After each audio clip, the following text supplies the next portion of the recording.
I think that I'll come through all right, except I am slow in my speech. Okay. All right, Margaret. I'm with Margaret Morton. Her father's name is Albert Kircher. Her mother's name is Mame Elizabeth Murray. She has a brother, Albert Kircher Jr. Margaret was born in Chicago, Illinois, January 19th, 1924. Right. So, Margaret, we're just going to start out with a little bit about your parents and their heritage. What was your ethnic background? German and Scotch. German and Scotch. Where was your mother's family from? Virginia. Virginia. And your dad's? Elmira, New York. Have you ever been to either one of those places? Uh-huh. I have. Okay. What traditions have been passed down in your family?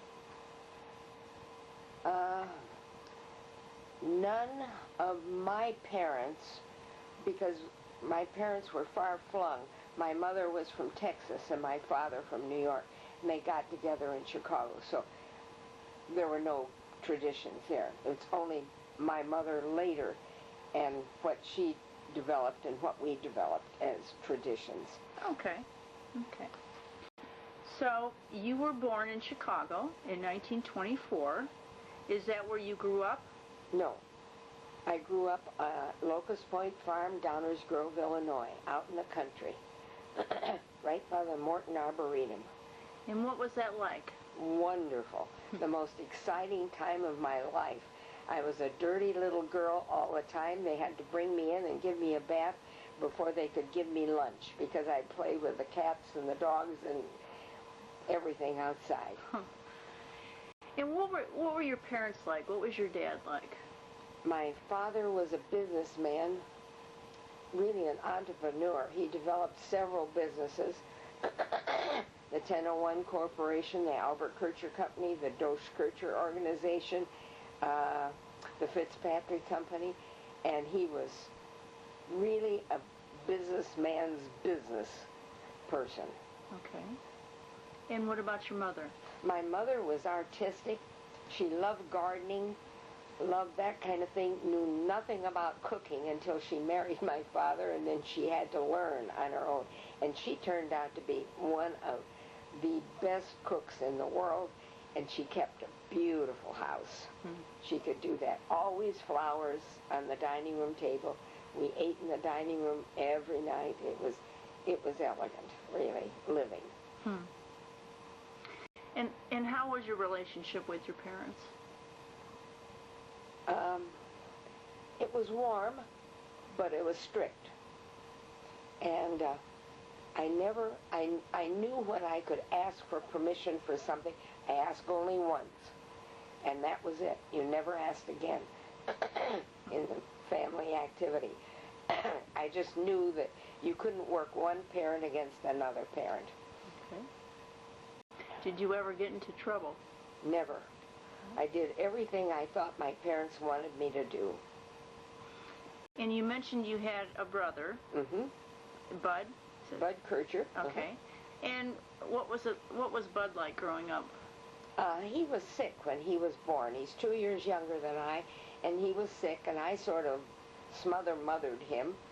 And he would always be very cold when he played outside, and I'd feel sorry for him.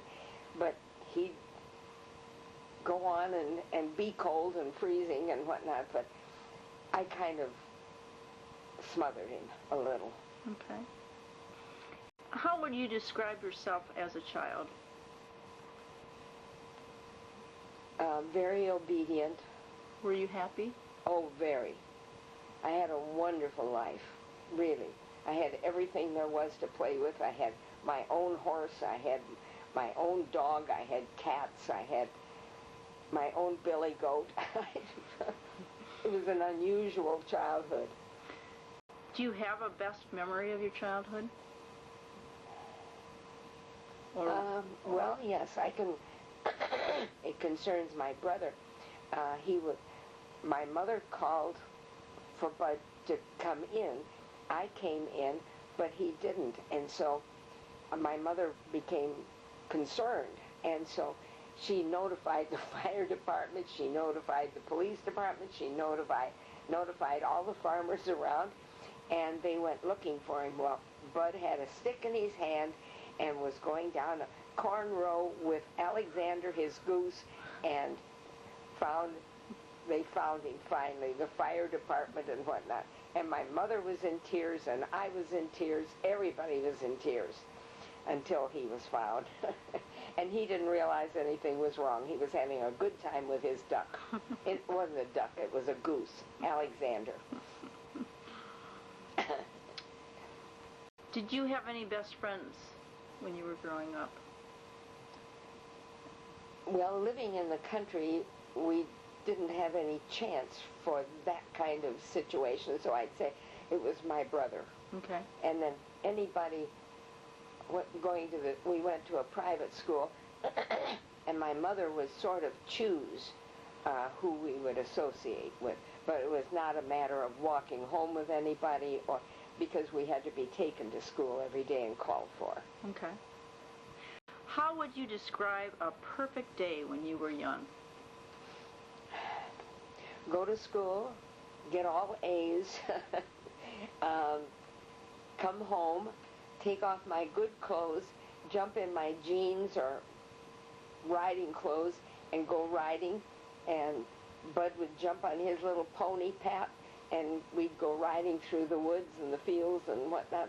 That would be a perfect day for us. And come home, then we'd have to take a bath, get dressed, because we had to get dressed when Daddy came home for dinner. Okay. Was that still part of the perfect day? Yeah. Okay. Okay.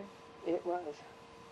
There's a question here. Do you enjoy school? Well, I think that... I loved it. Yes, yes. I loved school. I looked forward to it every single day. I would say through Avery Coonley, that's 10 years, 2 years of kindergarten through the 8th grade.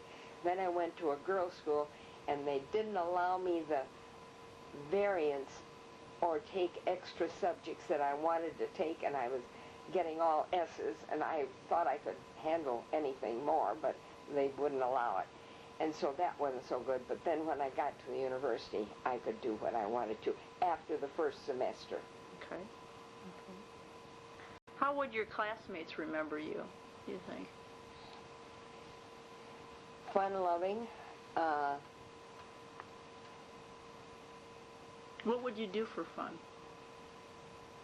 Well,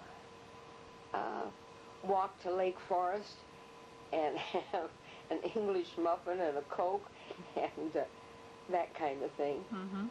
Played tennis. I loved the sports. Okay.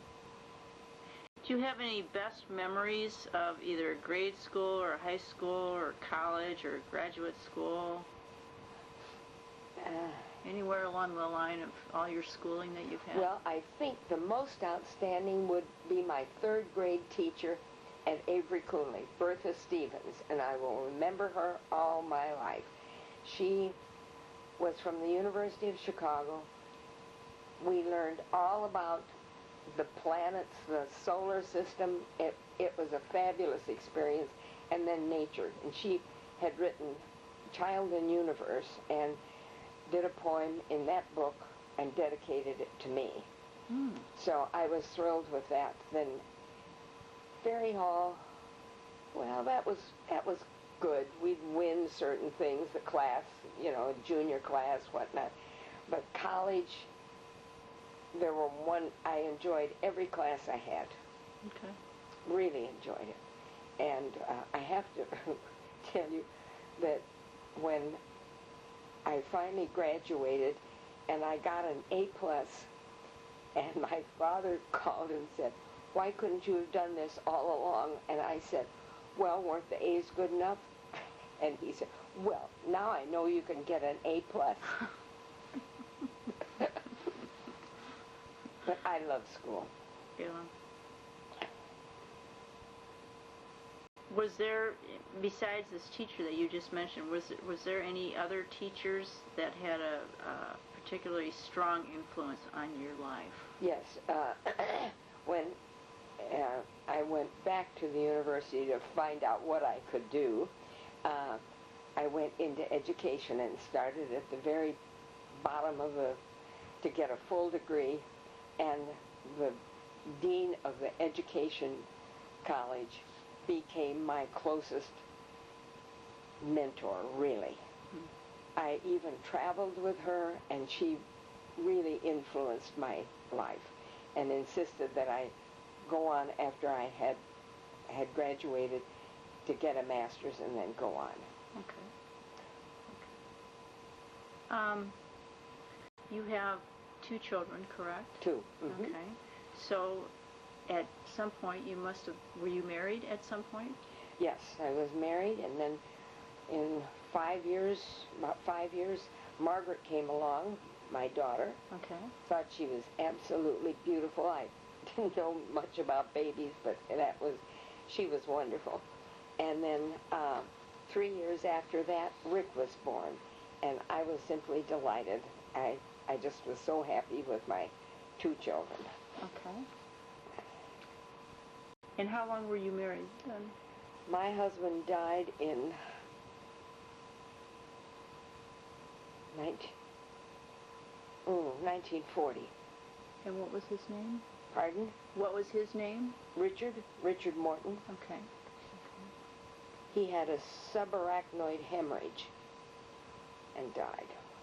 Which I do not know what that is. But It's the base of the brain where a major artery explodes and covers the brain with blood. Okay. It was pretty traumatic. The children were little, and I was sort of frightened as to what I was going to do. I was just going to ask you, how did that feel to have that happen, and you've got 2 small children? Well, I was really frightened, and I just felt I had to do something on my own. So I went to work at his business, my husband's business. He owned that business, and got that kind of under control. And so I was making a living, and I had a great black woman that was at my house every single day, 6:15 in the morning until I got home at night from the office. The business was in the city. And I wanted to make a success of myself and not ask my parents. I knew my parents would help me with anything. Mm-hmm. They would support me. In fact, I went for a loan once to the bank in the city, and the banker that I saw for the loan, he said, "Why is a little girl like you in the city? Your daddy's rich. You can go home, and he'll take care of you." And I said, "You don't know this family very well to make a remark like that." And I cried all the way back to the office. And then I told my father what he said, and my father was in the Wesley Memorial Hospital dying himself, and he said, I know a banker that won't treat you like that. And he sent me to Lou Giff, who is president of MB Financial. And he said, the bank will loan you the money. I gave him all the information, and I could then make all of my discounts 2% 10 days in paying bills. And that was just saving that much money for the company. So what did you do for the company? Everything. Everything? I inherited it. So not only did you lose a husband, and there you were with 2 small children, but you went to his business, and did you know anything about the company? Well, I did, really, because it's a company that my father gave my husband, an advertising agency. Okay. So, and I grew up hearing about advertising and that kind of thing, so it wasn't totally new to me. Okay. I had a lot to learn about management of people and that kind of thing, but it worked out. Okay. What lessons has your work life taught you? Patience. Patience. Patience.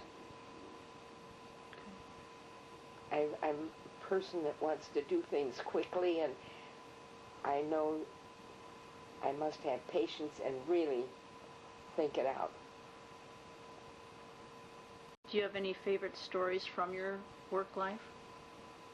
Anything that sticks out? Not really. Okay.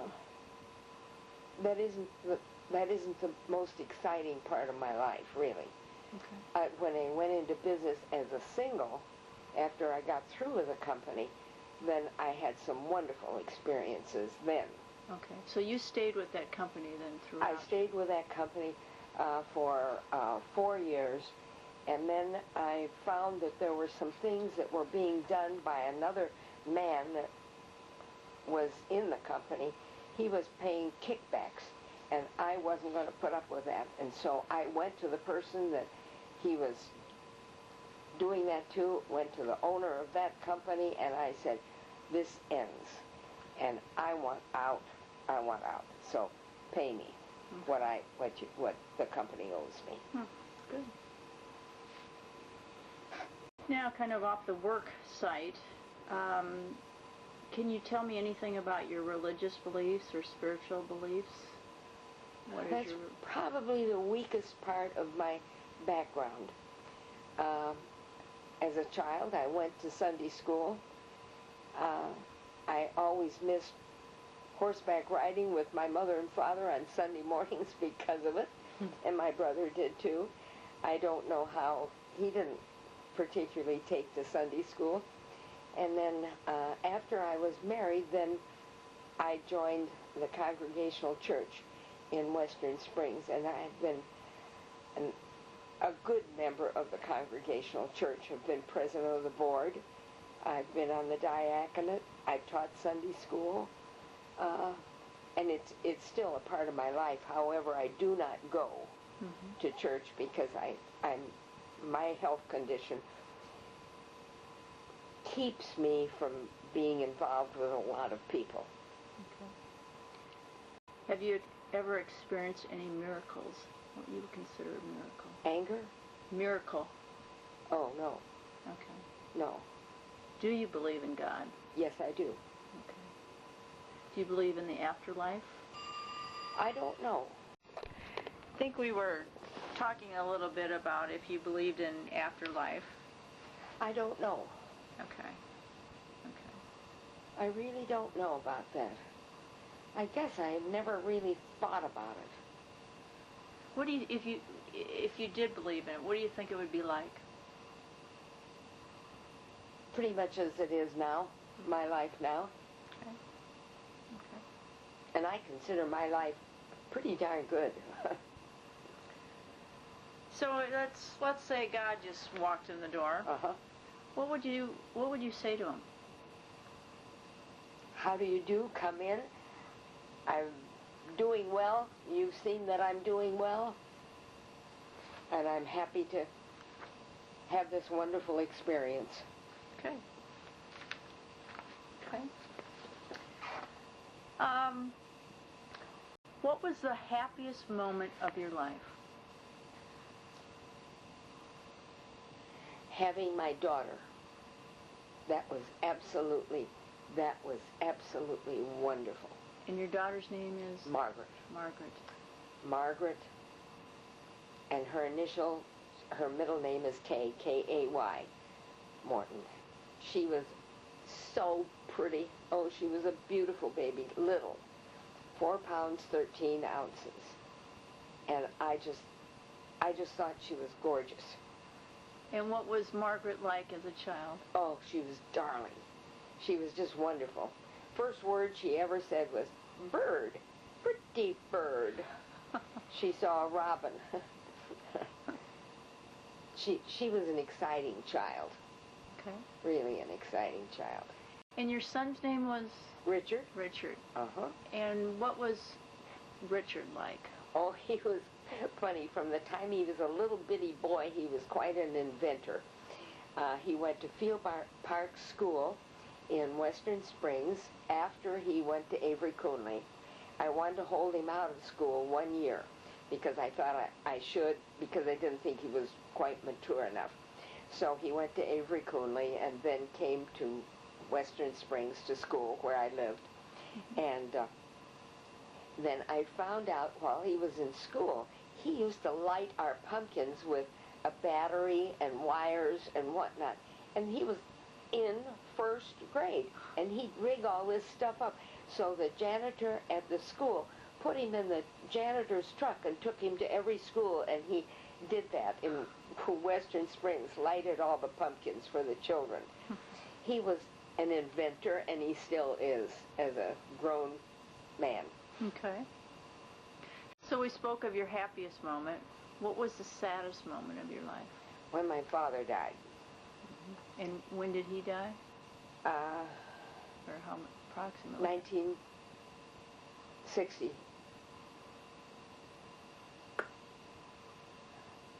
1963. No, that's not right. I don't know. He was only 72 years of age when he died. Okay. And that was terrible. First I'd lost a husband, then a father. And my father was really the person that was dearest to me. And when Daddy died, I didn't think I could make it. Okay. And that probably answers this next question. Who was the most important person in your life? Was it your dad or was it somebody else? No, my father. Okay. My father was absolutely the most important person in my life. And I always wanted to aspire to do the very best I could just for him. And what lessons did he teach you? Perfection, honesty,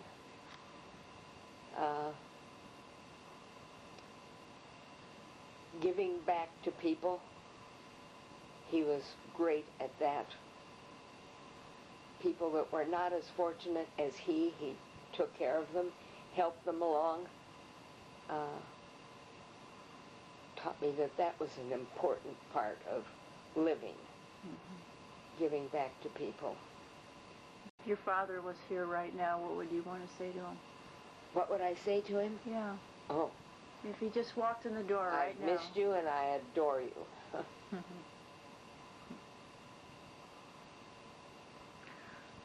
Who has been the kindest to you in your life?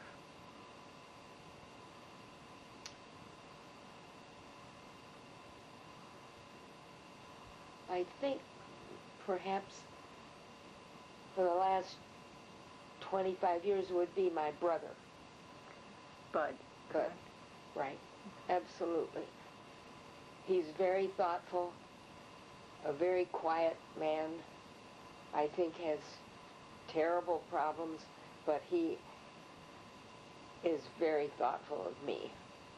Okay. What are you most proud of in your life? I think some of the things that I have accomplished. I started the American Hearing Research Foundation. I built that. It's still in existence. I did all the publicity for it. I did a lot of things like that. Did benefits. That is important to me. And also Advent Hospitals. I went on the board there and did a great deal in their fundraising and developing. Good Samaritan Hospital in Downers Grove was just beginning when I started my work with them. And I went on their big board and stayed on that board for 9 years and then off a year and then back on 9 years. And I accomplished quite a few things for them. Okay. When in your life have you felt most alone?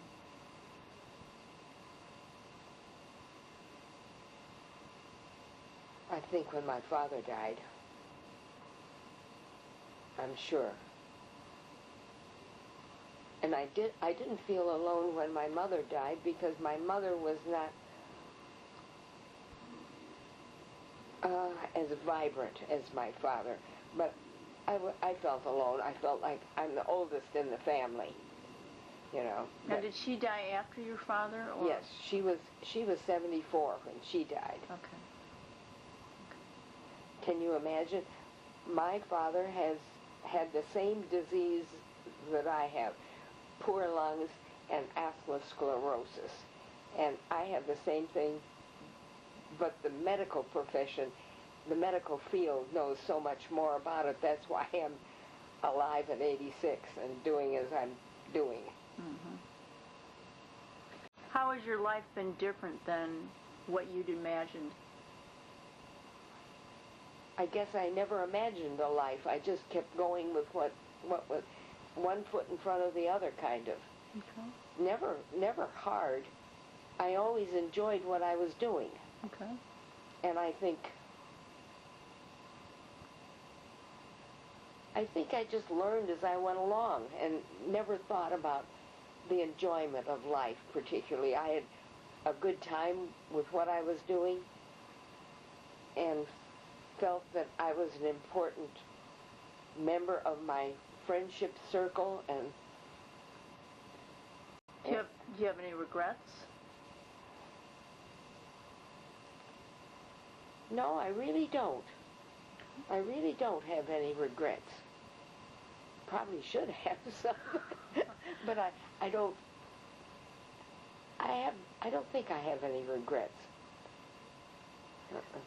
Are there any words of wisdom that you'd like to pass along? Be true to yourself. Be true to others. I think those remain who you are and be true. Don't act. How would you like to be remembered, Margaret?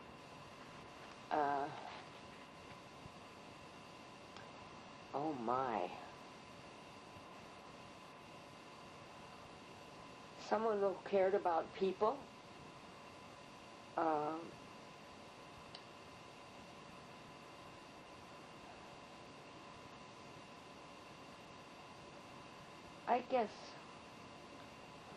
I think that's probably the most important thing, to be interested in people and caring about people. Friends, family. Okay. Is there anything else you'd like to say about your life? I have to go back to one time in my life that I thought my life was pretty well over, and that was when my son was injured. And I didn't think that he was going to live, and we didn't think he was going to live. Good Samaritan Hospital had just been finished, and it was a very, very warm December 12th. And I had been in the city at a meeting, a dinner meeting, and my son had been in the city with a dinner meeting with other people, and the hospital called me and said, "We have your son here, come." And I was getting undressed for night, and I stopped and got dressed and went to Good Samaritan Hospital, and he was there, and he was paralyzed. And we didn't have on the staff at Good Samaritan Hospital, because it was so new, orthopedic surgeons or neurological surgeons. And I said, "Whatever you do," I'm calling the administrator of the hospital at night. This was midnight. And I said, "We have to have the best there is." And he said, "We'll get Dr. Yazagri and Dennis Martanfi. They're the best, but they're not have not come to our hospital. They're not been approved." And I said, "Get them." And we waited, and they started operating on him at 2 in the morning, and they finished at 10:30 in the morning, and they said, "We don't know if he's going to be a para or a quad." And just thinking about it, I want to cry. Yeah. That was the hardest time in my life.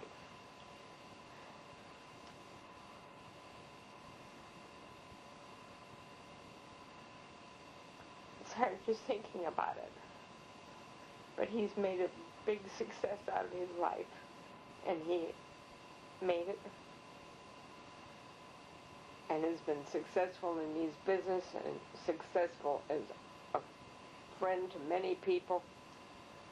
I'm really proud of him. What would you say to him if he was right here, right now? I love him. And your daughter? I love her. They're very exceptional children. They really are. And they did it on their own. Anything else you'd like to say? I'm a very lucky woman. Very lucky. Oh dear, I should never have told about Rick. But that was terrible. It's part of your life, Margaret. Pardon? It's part of your life. Oh, big part. He's so independent. He built this company. I can remember when he was in the hospital and he said, "Don't smoke, Mother." I said, "I'm not going to." He thought I might smoke under some sort of pressure. And he was put in one of the circular beds and what have you, and for weeks we didn't know if he was going to make it because everything was, he had every broken bone in his body, and nothing was working right, and of course his spinal cord was, he's paralyzed from the chest down. So he gets around, drives his own car, has flown all over the world. He does not travel now because it's too hard on him. He's 57 years old. Okay. And they told me that he had knocked 30 years off of his life, so he's about my age. Amazing. So. And how old's your daughter? She's older than Rick by 3 years. Okay. So. Well, Margaret? Margaret. I'm saying Margaret to you. Yes. Thank you. You're welcome. Thank you.